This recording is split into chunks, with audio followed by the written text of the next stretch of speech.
नमस्ते, मैं पल्लवी हूं और आप वाह वाह वाह रे सिस्टम वाह। ये वही उत्तर प्रदेश है जहां महिलाएं सबसे ज्यादा सुरक्षित हैं। उसी उत्तर प्रदेश में रक्षक भक्षक की भूमिका में है। और सुनकर आपको हैरानी होगी कि न जाने उत्तर प्रदेश के जो पुलिस या सिस्टम है वो कितना कालिक अपने मुंह पर पुतवा कर तब जाकर उसको सुकून मिलेगा। वो शख्स जो महिला की सुरक्षा की जिम्मेदारी लेता है वही 1000 किलोमीटर से अधिक की दूरी में लड़की के साथ छेड़छाड़ करता पकड़ा जाता है। दरोगा, सुनकर आपको कैसा लग रहा है? खाकी वर्दी का वो शख्स जिस पर पुलिसिया सिस्टम की बड़ी जिम्मेदारी है वो खुद महिला के साथ छेड़छाड़ करता है, बदतमीजी करता है, उसकी अस्मिता के साथ खिलवाड़ करता है और पूरा पुलिसिया सिस्टम उसे बचाने में लगा होता है। सिर्फ और सिर्फ बैड टच का नाम देकर उस पूरा पुलिसिया विभाग अपने ही एक विभागीय कर्मचारी को बचाने की कोशिश में लगा रहता है। ये उत्तर प्रदेश की पुलिस है साहब। यहाँ पर आप अगर ये सोच रहे हैं कि आपकी बिटिया, आपकी बहन, आपकी महिलाएं सुरक्षित हैं तो अफसोस कि आप गलत सोच रहे हैं। अब मैं ये इसलिए कह रही हूं क्योंकि ये पूरा मामला जो है वो सोशल मीडिया पर ना आया होता तो शायद ही इस परिवार को न्याय मिल पाता, शायद ही इस महिला के गिरबान के खेलने वाले इस दरोगा पर कोई कार्रवाई हो पाती। अब ये उत्तर प्रदेश के कानपुर के दरोगा साहब हैं। ये महिला को बचाने के नाम पर पूरा नासिक से कानपुर की ये जो दूरी है, इस पूरी दूरी में उसके साथ बदतमीजी करते रहते हैं, उसके साथ छेड़छाड़ करते रहते हैं, उसकी अस्मिता के साथ पल पल खेलते रहते हैं। दरोगा साहब को बचाने के लिए पुलिसिया सिस्टम पूरा जो है वो इंतजामात करता रहता है, लेकिन अफसोस कि सोशल मीडिया पर वीडियो वायरल हो गया और अपने विभाग के इस तुच्छे से या कह दें लफंगे कर्मचारी पर काम करना पड़ गया। दरोगा साहब को अभी जो है वो सस्पेंड कर दिया गया है, लेकिन इतने दिन के बाद, इतनी दर भटकने के बाद तब कहीं जाकर कार्रवाई हुई क्योंकि मैटर सोशल मीडिया पर वायरल हो गया। अब अगर आपको न्याय चाहिए तो आपको ना तो कोर्ट जाने की जरूरत है, ना थाने में FIR लिखाने की जरूरत है। अब आपको सोशल मीडिया पर आकर बताना होगा कि आपके साथ क्या हुआ है, कब हुआ है और कैसे हुआ है, तभी आपको न्याय मिल पाएगा, है ना। ये डबल इंजन की सरकार में डबल रिकॉर्ड बन गया है। ये समझ लीजिए कि ऐसा रिकॉर्ड बन गया है, शायद ही पूरे प्रदेश में, पूरे देश में या विश्व में ऐसा रिकॉर्ड बना होगा कि 1000 किलोमीटर की दूरी में लड़की हर पल, हर सेकंड, हर मिनट उसके अस्मिता के साथ खिलवाड़ होता रहा। और इतनी लंबी दूरी, इतने लंबे डिस्टेंस में इतना ज्यादा जो अत्याचार है वो शायद ही किसी महिला, किसी लड़की के साथ हुआ होगा। लेकिन ये उत्तर प्रदेश कानपुर के दरोगा हैं जो इस तरीके से खिलवाड़ करते हैं एक लड़की के अस्मिता के साथ। खाकी वर्दी पहनते वक्त इन्होंने अपने जहन में क्या ही सोचा होगा? खाकी वर्दी का काम यही बचा है क्या? आपको तनख्वाह इसलिए मिलती है कि आप महिला की अस्मिता को बचा पाएं। ऐसे जो लोग हैं जो इस तरीके से महिलाओं के साथ छेड़छाड़ करते हैं, आप उन पर कार्रवाई कर पाएं। लेकिन लड़की को देखकर जीभ जब दरोगा साहब की खुद ही लपलपा रही है तो ये क्या ही किसी और को कार्रवाई के नाम पर सजा दे पाएंगे? ये कैसे किसी को ये कह पाएंगे कि लड़की के साथ दुराचार करने वाले पर कानून जो है वो टाइट है, जब सिस्टम के अंदर ही ऐसे घून पड़े हुए हैं जो तिल सिस्टम को खाए जा रहे हैं। पुलिसिया सिस्टम इतना खराब हो गया है कि उत्तर प्रदेश कानपुर के दरोगा साहब खुद महिला के साथ छेड़छाड़ करते पकड़े जाते हैं। पहले तो लीपापोती करने की कोशिश होती है और बाद में इन्हें सस्पेंड किया जाता है। अब पुलिस की तरफ से ये कहा जा रहा है कि परिवार वाले जो है वो कागजी कार्रवाई नहीं कर रहे हैं, लिखित रूप से नहीं दे रहे हैं, इसीलिए हम आगे की कार्रवाई नहीं कर पा रहे हैं। विभागीय कार्रवाई के लिए हमें लिखित चाहिए और परिवार वाले अपनी गरिमा को बचाने के लिए लिखित कार्रवाई नहीं कर रहा है, इसलिए हम आज कर देखिए। ये जो पूरा मामला है ये फेथफुल चौकी इंचार्ज गजेंद्र सिंह का है। गजेंद्र सिंह जो थाना प्रभारी हैं उन पर ये पूरा मामला जो है वो आकर सुई जो है उन पर टिक जाती है। पूरा मामला क्या है सिलसिलेवार तरीके से सुनिए। फेथफुल थाने में 21 वर्षीय जो युवती है उसको खो जाने की खबर 22 सितंबर को उसके घर वालों ने बताई थी। उसके बाद जो है वो लगातार थाना प्रभारी जो है वो ढूंढने की कोशिश करते हैं। रेल बाजार थाने में ये FIR जो है वो दर्ज की जाती है और 5 तारीख को ये पूरे लोग जो है, एक टीम जो है वो निकलती है उस लड़की को लाने के लिए नासिक पहुंचते हैं। लड़की को जो है वो ढूंढा जाता है। वो लड़की जो है वो मांडवी थाना क्षेत्र में मिलती है। उसके बाद 8 अक्टूबर को मांडवी थाना नासिक से उस लड़की को लेकर दरोगा साहब निकलते हैं। अब उस लड़की को लेकर जब वो निकलते हैं, उस समय लड़की का भाई भी उनके साथ मौजूद होता है। दरोगा साहब हिसाबन तो उस लड़की और उस लड़के को साथ लेकर आने वाले थे, लेकिन जैसे ही उन्होंने एक लड़की को देखा, दरोगा साहब का ईमान डोल गया। उन्होंने उसके भाई को ये कहा कि तुम ट्रेन से जो है वो कानपुर पहुंचो, हमें झांसी से एक लड़की को और उठाना है, एक लड़की को और पकड़ना है, इसलिए तुम ट्रेन से पहुंचो। हाँ, उसके बाद ये उसके भाई को भेज देते हैं और अपनी लड़की को कार में लेकर अकेले जो है वो आते हैं। रास्ते में लड़की के साथ ये क्या क्या करते हैं, इसका पूरा डिटेल जानकारी जो है नहीं, क्योंकि विभाग इसे सिर्फ बैड टच का नाम दे रही है। परिवार वाले और भी बड़े आरोप लगा रहे हैं, लेकिन विभागीय लोगों का कहना यह है कि लड़की को सिर्फ बैड टच किया गया है। बैड टच में कहां कहां टच किया गया है ये भी नहीं बताया जा रहा है। बैड टच होता क्या है, कैसे किया जाता है, ये तक भी नहीं बताया जा रहा है। सिर्फ बैड टच का नाम देकर ये बताया जा रहा है कि गलत तरीके से छुआ। समझ रहे हैं ना आप बैड टच का मतलब? बस वही किया है दरोगा साहब ने। इतनी सी गलती की वजह से इन्हें सस्पेंड कर दिया गया है। सोच कर देखिए, सिर्फ इतनी ही गलती रही होगी क्या।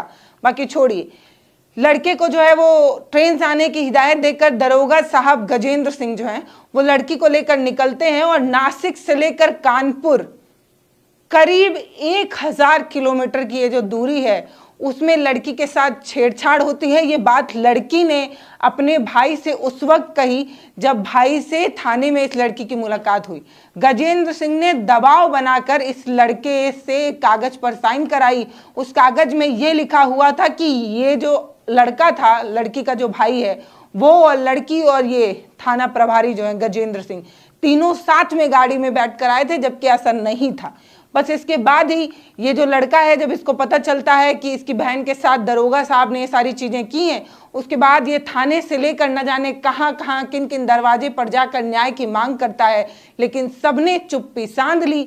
सबने चुप्पी का एक ऐसा चादर ओढ़ लिया जैसे किसी को फर्क ही ना पड़ता हो, क्योंकि विभागीय बात है, अपने समकक्षी लोगों की बात है, दरोगा साहब की बात है। कार्रवाई कैसे ही की जाएगी, उल्टा लड़के को अलग डांटा गया, फटकारा गया, न जाने क्या क्या कहा गया। थाने से लेकर पुलिस कमिश्नर तक लड़का हर दरवाजे गया, अपनी पीड़ा बताता रहा, अपनी बहन के साथ हुए छेड़छाड़ की कहानी बताता रहा, लेकिन किसी ने नहीं सुना। कंप्लेन तक नहीं दर्ज की गई। इस तरीके की बात जो है वो कही जा रही है। मामला पूरा दबाने का प्रयास किया गया, लेकिन सोशल मीडिया पर ये बात वायरल होने लगी। जब ये लड़का किसी सोशल मीडिया के हम जैसे यूट्यूबर्स से मिला होगा, उसने खबर दिखा दी, क्योंकि हम पर तो कोई दबाव है नहीं, हम तो खुली और सच्ची खबरें कह सकते हैं। फिर ये मीडिया में जब ये खबरें वायरल होने लगी, तब विभाग की जब भद पिटने लगी, तब जाकर जो है दरोगा साहब को पहले जो है वो लाइन हाजिर किया जाता है, लेकिन मामला जब और ज़्यादा वायरल होने लगता है तब उन्हें सस्पेंड किया जाता है। इस पर एक बाइट भी सामने आई है जिसमें ये बताने की कोशिश की गई है कि प्रथम दृष्टया ऐसा लगता है कि उनके साथ छेड़छाड़ हुई है, इसलिए ऐसा काम हमने जो है वो किया है। बाकी विभागीय जांच की जा रही है, जांच में जो कुछ सामने आएगा वो देखा जाएगा, लेकिन हम उतनी मजबूती के साथ जांच इसलिए नहीं कर पा रहे हैं क्योंकि परिवार वालों ने लिखित जो है वो हमें कंप्लेन दिया नहीं है। इस तरीके की बात कही जा रही है। पुलिस पहले खुद मानती है कि जो आरोप लगे हैं उसमें सच्चाई है, आरोप को जांच में सच पाया जाता है, उसके बाद दरोगा साहब को सस्पेंड किया जाता है। अब आप सोच कर देखिए, अगर किसी महिला, किसी लड़की को तलब करने एक टीम जा रही है तो क्या उसमें महिला कांस्टेबल का जाना जरूरी नहीं था? क्या अगर किसी तरीके की कोई टोली, कोई टीम जो है किसी को दबिश देने जा रही है या किसी को पकड़ कर लाने जा रही है, खास तौर पर अगर वो महिला है, तो इसके लिए एक महिला कांस्टेबल को जाना जरूरी नहीं था? दरोगा साहब को अकेले, गजेंद्र सिंह को अकेले ही इतना ज्यादा जोश था अपने काम के प्रति कि वो अकेले ही निकल गए। ठीक है, निकल गए, उसके बाद उसके भाई को साथ क्यों नहीं लाए? क्यों? क्योंकि आपके अंदर जो एक राक्षस है या आपके अंदर एक जो गिद्ध है, वो लड़की को देख लेने मात्र से आपके अंदर की जो भी गंदगी रही होगी वो उछाल मारने लगी होगी। अगर उसके भाई के पास ट्रेन टिकट ना रहा होता तो शायद ही ये मामला सोशल मीडिया पर आया होता। ट्रेन टिकट दिखाकर वो बताने की कोशिश कर रहा है कि कागज पर तो दबाव बनाकर हमसे साइन कराया गया है। दरअसल दरोगा ने जानबूझकर मेरी बहन के साथ ऐसा किया है। दरोगा ऐसा ही था, इस तरीके की सफाई देने के लिए लड़के को पुलिस थाने से लेकर कमिश्नर तक भी दौड़ना पड़ा, लेकिन अफसोस शायद ही कोई सुन पाता। पहले तो पूरे मैटर को दबाने की कोशिश हुई, जितना दबा सकते थे उतना दबाने की कोशिश हुई। उसके बाद इस तरीके की बात जो है वो सामने आई, उसके बाद ये सारी कार्रवाई हुई। बाकी अभी भी जो कार्रवाई हुई है वो पूरी संतोषजनक नहीं है।